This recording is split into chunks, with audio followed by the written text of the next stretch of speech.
Found a photograph all faded and bunched. I had a camo hat leaning on a red truck, on Nico's red truck. He moved to Baltimore City, then he moved to Philly. They don't want the life, he's been so busy.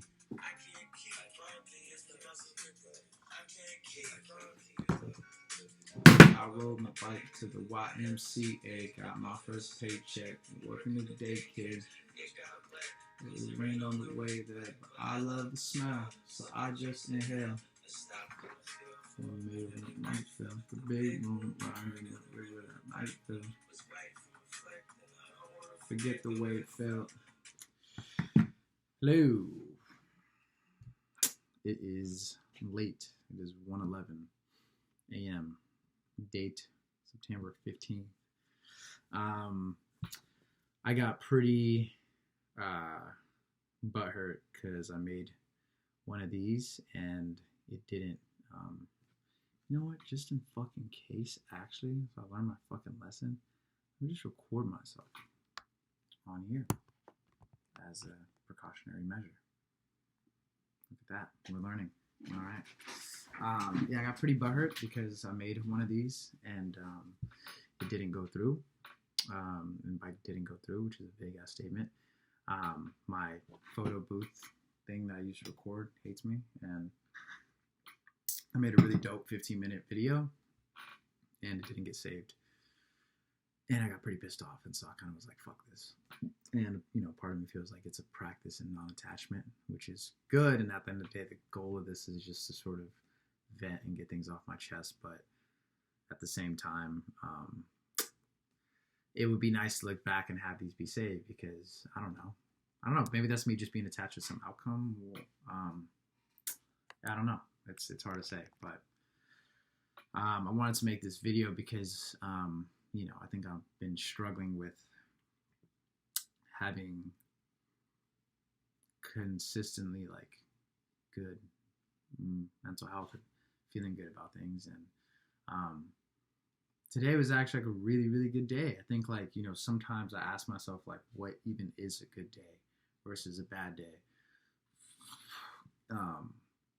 Is a good day a day where I don't really do much? Is it a day where I'm productive? Is it a day where I do fun stuff? And I think, you know, all of those things can be good days, but I think today was a unique day in the sense of it felt like a lot of things that have sort of been trying to shift finally shifted, and I've been sort of waiting on these things to happen for a while. I put a lot of work towards these things, and so to have these things finally work out in the way in which I wanted them to, has been amazing, honestly. Those things being, so I submitted a poster. It's gonna be crazy watching this after doing this poster.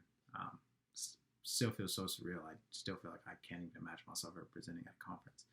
But yeah, so I submitted a poster for the ABCT, which is the Association for Behavior and Cognitive Therapies, which I say that because I've tried to memorize that thing a million times. Submitted an abstract for that a while ago and it got accepted, even though it was one of the most competitive years they've ever had. So I'm actually really happy about that. And I'll be presenting there in November. And I'll be getting flown out to New York. The ticket's going to be covered by the Diversity Supplement. Beyond that, the Diversity Supplement I've been working towards has been officially accepted today. You know, it didn't go exactly how I wanted it to. It's going to be like a 2-month hiring process. The pay is still a little iffy.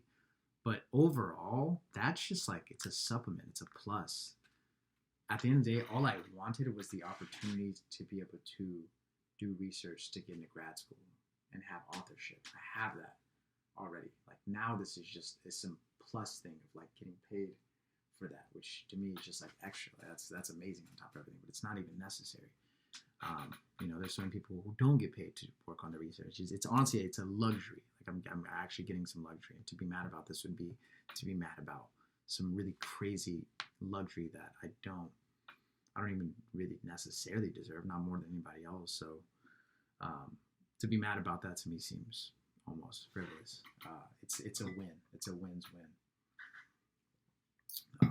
I'd do all this shit for free. Beyond that, Bree and I talked to a couples therapist today, got that solidified, and she seemed really cool. She knows Gottman method and EFMT or EFT or something like that. I don't know the exact phrase, but she knows that as well. So that's really fucking cool. And then probably honestly the thing that is most exciting, not maybe one of the most exciting things, one of the most unique things, I suppose, is I got accepted to be a mentor for an incoming black freshman at UCSD, which is very out of my comfort zone. I think I tend to be small. You know, I don't really do things out of my comfort zone too much, like within my controlled zone, but not really out of my comfort zone fully, not like this. I don't like to take responsibility for things, really. I feel like I do things that require the least responsibility possible. And I'm not really a leader. I don't like, you know, taking leadership opportunities and stuff like that. And so, you know, I feel like I tend to just sort of kind of shy away from anything that really requires me to do any more work than I have to. I don't really like to sacrifice my time for things that I don't really have to. But I'm not trying to be that person anymore. I think if I'm really going to grow into someone who can get a PhD and become a clinical psychologist, I'm going to have to change a lot of aspects of myself. I'm going to have to become a leader. I'm going to have to become somebody who takes responsibility. I'm going to have to become someone who's very open to sacrificing their time for the greater good of someone else. And so, you know, this opportunity to me really felt like God presenting me with the chance to sort of help someone and sort of grow out of my shell. And so, you know, it's not a completely altruistic act at all, but at the end of the day, I'm actually really excited to potentially, you know, help somebody. You know, I don't really think many people around me understand what it's like to be a black person in this academic world. It's fucking weird. It's really fucking weird. It's uncomfortable. It's extremely uncomfortable, and it's unguided and unstructured.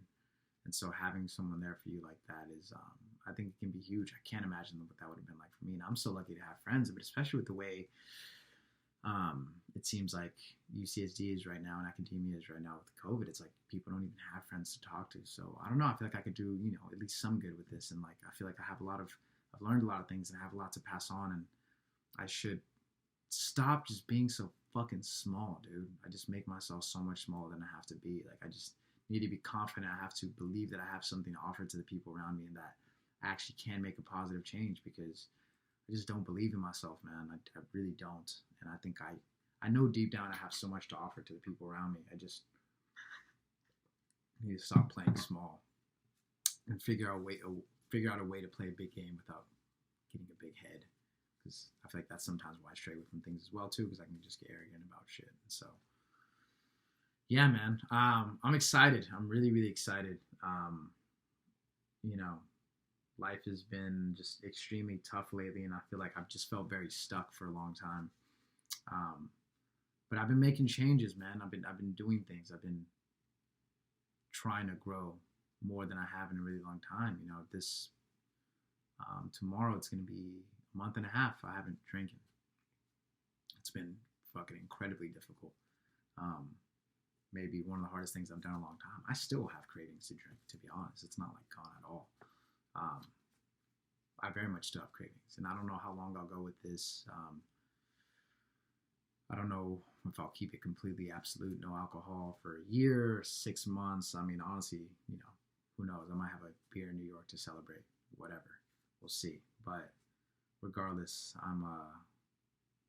maybe that's just me looking for an excuse to drink, honestly. Kind of feels like it, so maybe not. But regardless, yeah, I'm, you know, it feels like things are moving, man. It feels like things are moving. You know, I think I've been doing a lot of good work with my therapist and kind of figuring out even areas of growth I could have with my relationship with my mom, and stuff like that. And so it just feels like things are finally moving, man. It's been a long time coming. It's been a really long time coming. You know, something I talked about with my therapist that was really helpful was essentially how I need to honor my needs more. You know, I need to look at what it is that I want and what I need, and stop ignoring my needs and my wants for the benefit of others. And for the benefit of not having to make things uncomfortable and for letting people down. You know, it's okay to honor your needs to let others down sometimes, but doing it in a way that's, you know, effective and authentic to your values is huge. So that's, yeah, man, that's huge. And I'm excited for this weekend. You know, I haven't seen my mom in a couple weeks because we haven't really been too good. Um, that should be interesting. But, you know, I think there's a good chance that could ruin my mood, which is sad to say, but it's the truth of how I feel right now, especially with the way she's been lately. So, and I, understand she's going through a lot of stuff and she's not the best. I know mental health is a difficult thing, so I try my best to not make it personal, but, I just wanted to capture this moment because I feel like, a lot of these journal entries can be more negatively geared because a lot of times, getting things off my mind, especially the last one I recorded was super dark about meaning and what does it mean to create meaning and do I actually have any meaning in my life and what is meaningful, what isn't meaningful, yada yada, about relationships and sort of the difficulties I've been having. But I think we have a lot more power than we give ourselves. Something I feel like Galtham tends to remind me more often than not is that we have the power to really change everything in our lives. And ultimately, like if you apply enough creativity and effort and will to something, you really can come up with some really powerful changes and solutions to really complex problems. And I feel like at the point in time in which you believe to think that you're stuck and things can't change, that's when you're fucked. We don't, something I think about is like, we don't, exactly know what depression is. And it seems like one of the potential ideas of it is that it's sort of a fixed pattern of thinking. I don't know how true that is or how true that isn't, but I know it's one of the theories as to why psychedelics could potentially be useful, shakes the snow globe or whatever. But if depression is a fixed pattern of thinking, that's one of the facets of depression, then once you are stuck in a pattern of thinking, you are now, in a sense, depressed. And the way to break out of that is to continuously solve problems, continuously add new solutions, continuously use your creativity so that you are not getting stuck in any type of pattern. I guess eventually that can become a pattern, but I don't know how that works. But yeah, so it's an important reminder for whatever problem you have, like there are solutions, there are things that you can do to sort of get through them and work on them. And, you may have fucking months of just shit, but you might just have one good day come every now and then where you just feel like things are actually, feels like corny as it sounds, it feels like the sun behind the clouds has kind of peeked through finally and some light has begun to shine on your skin and you're beginning to feel the warmth of like existence. And so, yeah, man, I'm happy right now. I think that's genuinely the feeling that I feel. And so I'm really glad to be able to capture that. Yeah. So check in again sometime soon.